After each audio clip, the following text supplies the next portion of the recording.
হাতে দুইটি মেয়েদের গোপন পোশাক আপনারা দেখতে পাচ্ছেন।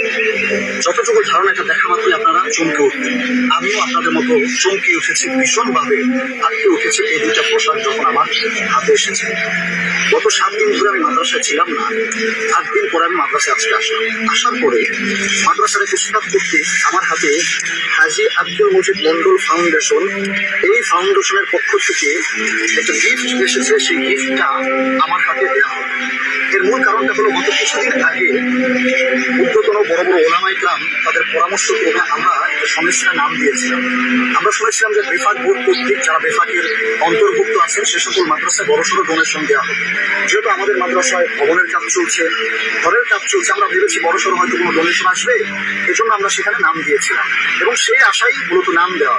নতুবা অন্য কোনো সময় কোনো ত্রাণ অথবা কোনো সাহায্য সহযোগিতা আসবে, আমাদের কোনো উস্তাদ সেখানে যাবেন, আমি নিজেও এটা পছন্দ করি না, আমাদের মোহতামিম সাহেব করেন না, এমনকি আমাদের উস্তাদদেরকে পাঠাবো যাদেরকে তারাও এটা পছন্দ করেন।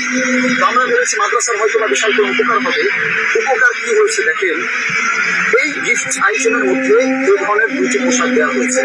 বিবেকবান হলে আপনি একটু চিন্তা করেন তো, আমি যদি আপনার স্ত্রীকে কিংবা আপনার বাড়িতে গিয়ে মেহমান হলাম অথবা আপনাকে কোনো একটা সহযোগিতা করবার নামে আমি যদি আপনাকে এ ধরনের 1 ডজন পোশাক হাদিয়া দেই, আপনি কি করবেন তৎক্ষণাৎ আমাকে? আমার হাতে দুইটি মেয়েদের গোপন পোশাক আপনারা দেখতে পাচ্ছেন।